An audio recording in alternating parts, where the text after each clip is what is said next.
house in Baltimore, and Celtics getting it going. And we've done a ton of NFL draft stuff, and the Ravens bringing their rookies in. Lots of teams bringing them in next week as well.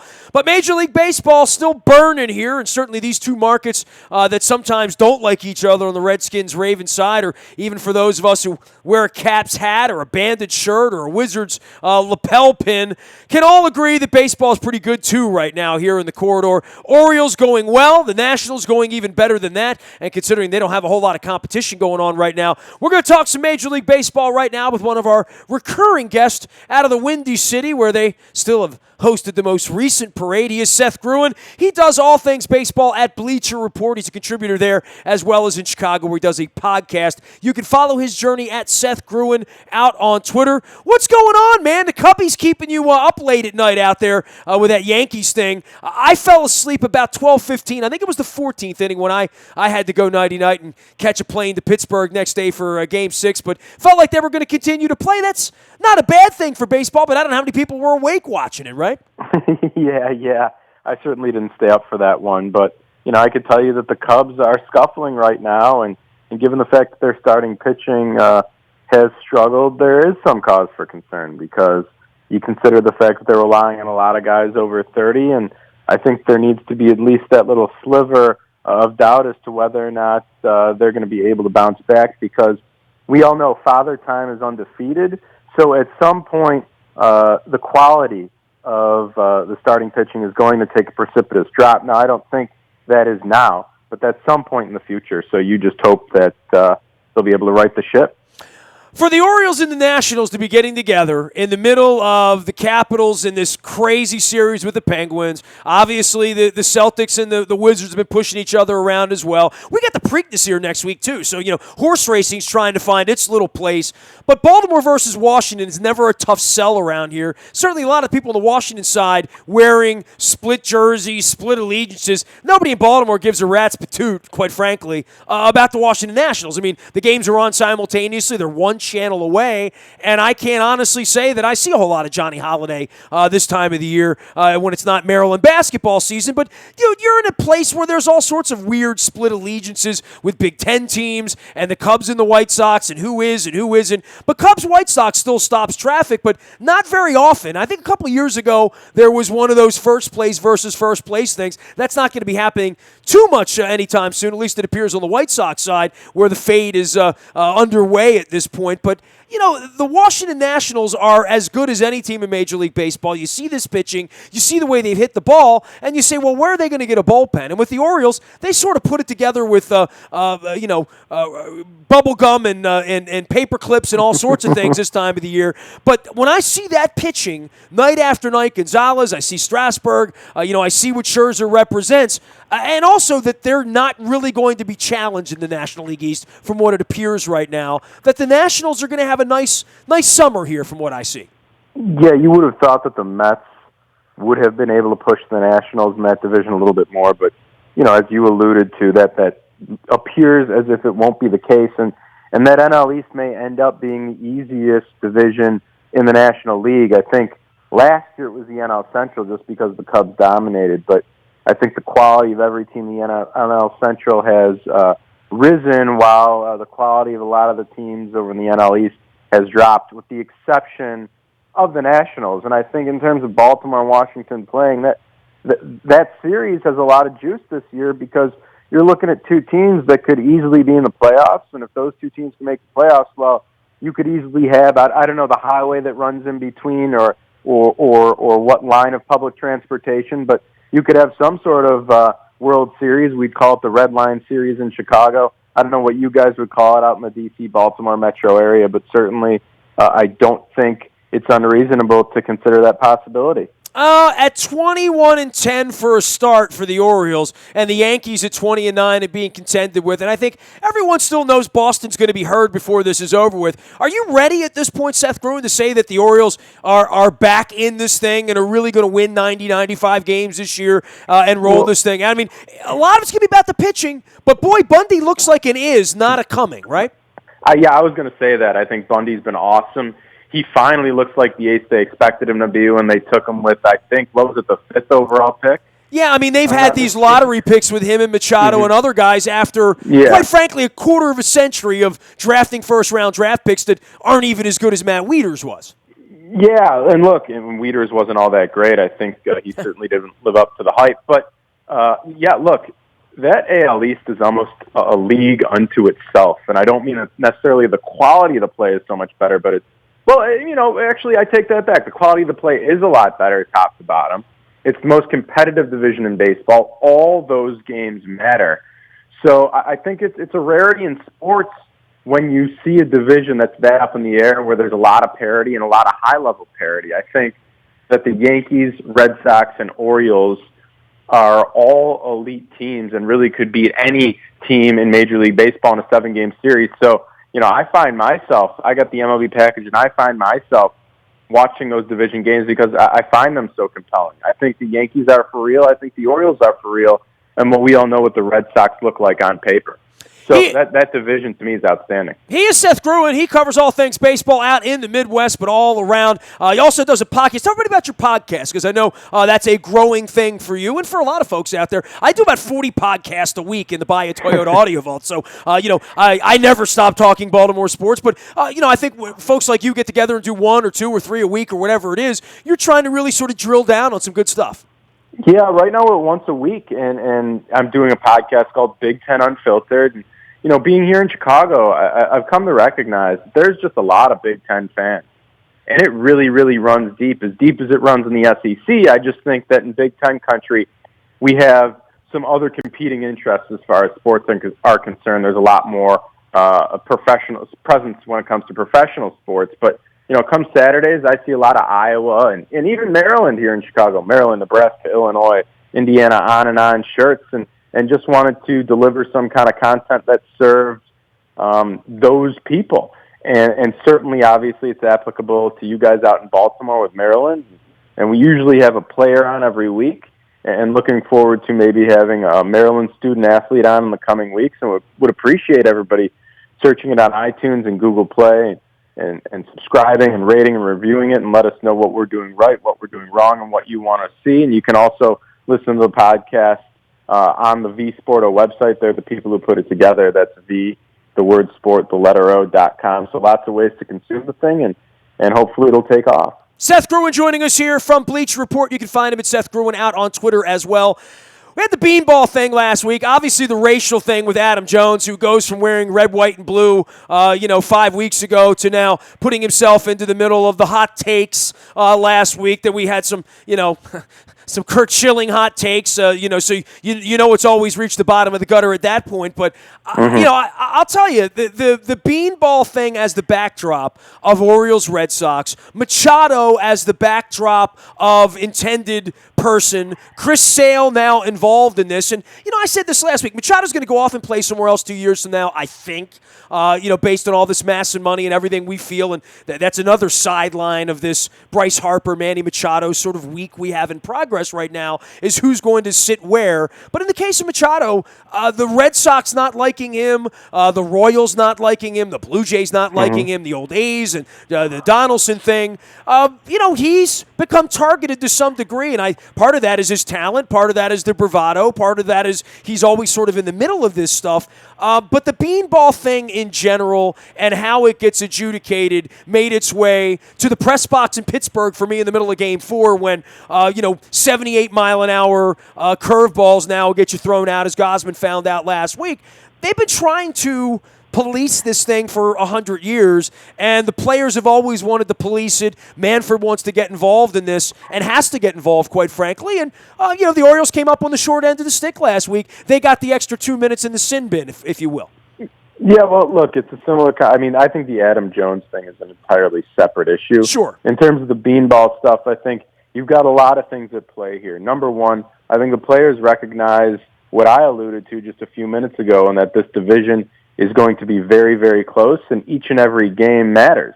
And I think from a standpoint of consumption, that's great to see. I think it's always great to see when you're a fan of the game that players are taking 1 of 162 really seriously, and I think that the juice that sort of surrounded this series may have, replicated itself in some of these whatever you want to call it, circumstances of vigilante justice. Now, on the one hand, I think, again, some of this adds juice, it adds ratings, and in some twisted way, it's good for the game. I think there's a decided difference between, trying to bean someone and trying to hit someone, and obviously these pitchers are extremely accurate. When you throw at someone's head, you think about issues of concussion. You think about Kirby Puckett, whose career was essentially ended because he was beaned.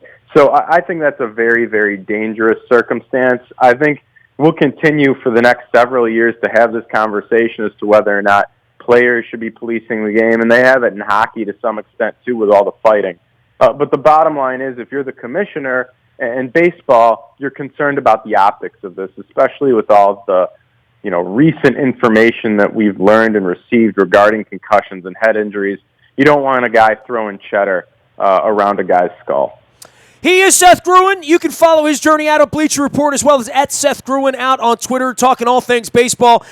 Just getting around the league a little bit. I mean, again, the Nationals look like they're going to run away because those teams stink. The American League East, at least I believe the Orioles are in it for now and until they start losing, which at some point this big ball and not in station to station and, Jimenez and Miley and all the stuff that they, the Achilles heels that they have, and also the Nationals bullpen, and the Yankees are kind of young at all of this and we're waiting on the Red Sox. But meanwhile, the Houston Astros, who I went all in on last year, have made this year look like what we thought last year was going to be. I know there was a lot of talk in the offseason about the Colorado Rockies. They've gotten off to a great start. There's going to be a lot of competition. There's a lot of money spent with some of those other teams, including the Angels, the Rangers, who've really gotten off to an awful start against all odds. It looks like the Giants are kind of done, so I don't even know that we bring them in. But there's a changing of the tide in the western part of Major League Baseball right now.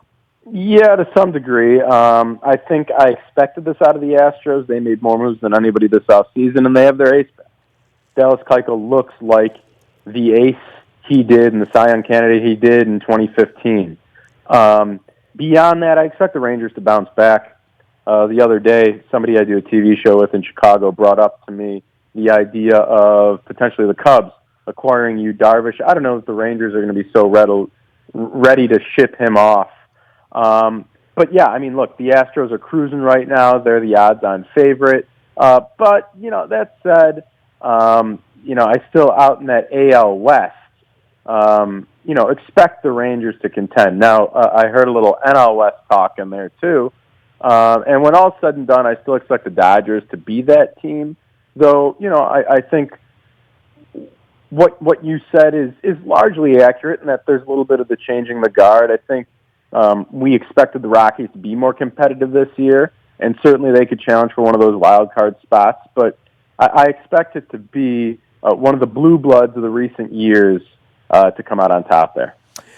The Cubs, what happens there? They're going to find themselves in a real race. Unlike last year where they ran away and hid, and maybe the Astros will do that. I think the Nationals are going to do that. Out west, I don't think Colorado's going to run away by any stretch, but the Dodgers, the Cubs, some of these teams have a lot to prove right now off of huge expectations. And, I don't think anybody expects the Mets to pick themselves up with all this mess with Harvey and Syndergaard not there. You can't do it without your players, but in the case of the Cubs and the Dodgers, they're going to find themselves in a little bit of a catfight this summer, I think. Teams are going to be on their heels. I think that the Cubs, have a litany of problems. Now, are they not? Do I think it's to the extent that they won't win the NL Central? No, I still believe they'll win the NL Central. Do I think that the Cardinals are going to push them this year? Yeah. Do I think it's going to be tough to win 90 games? Yeah. Do I think that there's a lot of problems that they need to rectify? Absolutely. That could come to bite them come October. Number one, we talked about the starting pitching earlier. Number two, they don't have a leadoff hitter. Number three, I don't think they expected Kyle Schwarber to struggle this much. He does not look like the player many expected him to be. I think this team overall struggles to hit the breaking ball. I think their bullpen is taxed, though the back end has looked like it is pretty solid. I think that they're missing some clubhouse leadership. Look, I know some people might disagree when I say this, and, the value of a backup catcher needs to be measured, but David Ross played a role on that team last year in mentoring and helping, a lot of the catchers and a lot of the players prepare for the game, and he was a calming influence. So I think that's a part of it. I think that this is a vastly different team than it was last year. I think they're missing their leadoff hitter, even though Dexter Fowler has struggled. I'm not saying that necessarily they'd take him back or they'd want to put him on this team, but they're missing the Dexter Fowler they had last year.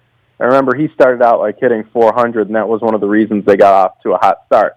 All that said, we've only played a little bit over a month of baseball, and there's a reason that the season is 162 games.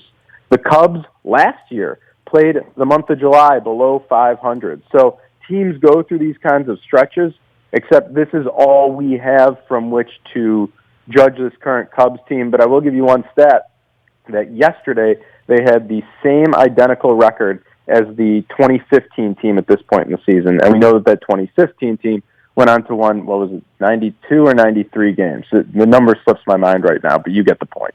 So yes. I don't think it's time to panic in Chicago. But that said, there are certainly some problems that need attention. Well, baseball's going to be on the back burner at least for a little while longer for hockey and basketball, but certainly not here in the DMV where the Orioles and the Nationals are making it interesting. Certainly much more interesting some other places. I'm going out to Seattle this weekend. They're having the same old blues, right? And I think that's the hardest thing for a lot of these markets where even the White Sox, we saw them earlier, nobody really there believes. And I think that's hard in May when you don't believe. And we've been through that here in Baltimore for a decade and a half. The bad teams, it's really hard to think that Tampa Bay or even Toronto at this point, where all hope was crazy 3 weeks ago when I was up there, it kind of wanes pretty quickly when you look up and say who's going to pitch and we're under 500 and somebody else is playing 700 ball at the time. Well, yeah, I think anytime your team's in rebuild mode, it's going to weigh on you. I know that here in Chicago, they're televising some Charlotte Knights games because that's really what's going to excite a White Sox fan right now, is looking at that AAA team and hoping Lucas Giolito can sort of right his struggles this year and see how Yohan Moncada is progressing. I think that's what a lot of Cubs fans did. Look, there is a pretty clear model as to how to build a contender, and that's through revamping a farm system and maybe throwing away a couple of years in the hopes that you'll acquire some young talent that will eventually matriculate to the major league level. And I think that teams at various stages of that are starting to see that percolate. I think that the Brewers are going to be a lot better this year. Eric Thames notwithstanding, that team, that organization has an outstanding farm system. So I think people have seen this work on the high end with the Cubs, and they're also seeing the various stages of it around the league. So, I think if you're a team that isn't contending, you understand and appreciate the process now, especially because you've seen it work. The two teams you mentioned, I think you mentioned the Rays and the Blue Jays, correct? Correct. Well, they obviously are not in the same situation. So I think when you expect your team to contend, it makes for a long year. But Kansas City right now, getting the backside of this, and the Giants. I mean, it was yesterday morning that they were playing Game 7, and it was guns of blaring, and these organizations, and this is a real come down when you've been good. I mean, as Ravens fans, we've felt it here. You're out in Chicago. Those Blackhawks people, when you get bounced out in the first round, it still sucks even then, but it sucks a lot worse when you feel like it's May and you can't win. Right, and look, I think with the Royals, that's a unique circumstance. I believe that internally they think their window is shut. That window that got on the back-to-back World Series 1-1 is now over. And you saw it with some of the moves they tried to make last season, and they went out and acquired a guy like Jorge Soler, who's still got a lot of potential. So I think they're re-upping, hoping that the next couple of years they'll be able to challenge again in the AL Central. But I don't see it this year. I get what you're saying. Yeah, it's brutal, especially with baseball because you don't have anything else. Here in Chicago, we have all four sports, and if the Bears are struggling, you can watch some Blackhawks hockey or some Bulls basketball. You've got the college sports. So I think when a baseball team's struggling, is there's nothing on. You find yourself lost as a sports fan almost. It's like, what do I watch?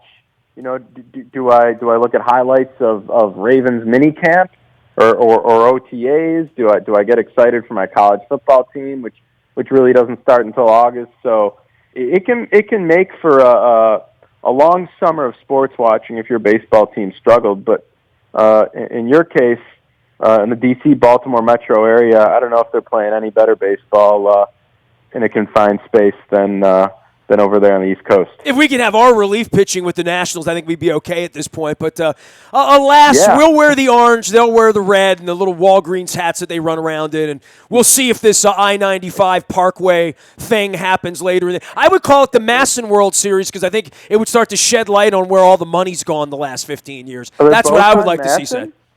They're both on Masson? Oh, absolutely. Absolutely. I didn't even know that. You might want to Google that when package, I've written some books about that. They're also two of the last three teams, including the Dodgers, where when I'm sitting in a press box in Pittsburgh and I pay for Masson through my cable television and, the Major League Baseball package, I have to pay more money to actually watch games I'm already paying to have. So, oh, really? Yeah, that's funny. Yeah, Mr. Angelos is always behind the times and always ahead of the curve on how to get the cha-ching, how to do the least and make the most. That's sort of an Angelos trait around here. Yeah. No, it's funny. I think that you're right. You hit it on. You hit it on the head there. That if the Nationals had that Orioles bullpen, which has been great over the last couple of years, they're untouchable. They're an odds-on favorite to win the World Series, and they might end up being that. I think a lot of people. Well, there's no big complete team, right? I mean, the Cubs were the one team that was supposed to be so much better than everybody else, kind of like Golden State or Cleveland. But right now, they're not. Right? Exactly. Yeah. They were last year, but they're not right now. Right. It's a different team. I think it's a team that a lot of pitchers in the National League, especially, have figured out how to handle. Again, team that really struggles at the breaking ball. I can't underscore that enough. Ben Zobrist is really the only capable breaking ball hitter in that lineup, and the rest of the guys were really the beneficiary of hitting around one another. In fact, there were such good fastball hitters that you didn't want to risk walking somebody, and this team strikes out a lot. They struck out a ton last year, but they hit a ton of home runs. This year they're striking out a lot. They're not hitting the ball as much out of the ballpark, and maybe that's somewhat due to the weather we've had in Chicago. It's been terrible. But they got a lot of problems. And again, when all's said and done, we may look at this thing and say, hey, the Nationals are the favorite to get out of the NL because they very well could have done it last year. They have the pieces. They have the veteran hitting, the capable hitting, and obviously you said it, their starting pitching's great too. He is Seth Gruen. You can follow his journey at Bleacher Report as well as at Seth Gruen out on Twitter, and also his Big Ten podcaster there, and you can find those as well if you're a Terps fan. Seth, always great to visit with you, man. Keep the faith out there in the Chicagoland area. I'm going to get out there for something at Ravinia or U2 or I don't know, man. I've been so chasing the hockey puck here the last couple of weeks and having some fun with that. I'm going to need to towel off when this whole thing's over. Yeah, well, enjoy it. Those playoff runs are always fun. It'll be June, and baseball will just be getting going, so we'll be having some fun. Seth Gruen, ladies and gentlemen, out at Bleacher Report and Twitter. You can find me in the Buy a Toyota Audio Vault 24 hours a day from anywhere in the world on your mobile device. You can do it in Pittsburgh. You can do it in New York, wherever you happen to be. I'm going to be sailing the West Coast here this weekend with Bono and the Irish lads, so be on the lookout out on Facebook, Twitter, LinkedIn, Snapchat, Instagram, and streaming live on our Facebook. We can take you to London, to Nashville, or Green Bay to see Ravens action in the fall. We have our road trips on sale right now. You can always toss me an email. Like Mr. Angelos, I am a very available individual. Nasty at WNST.net finds me. We are WNST.net, AM 1570, and WNST Towson, Baltimore, and we never stop talking Baltimore sports.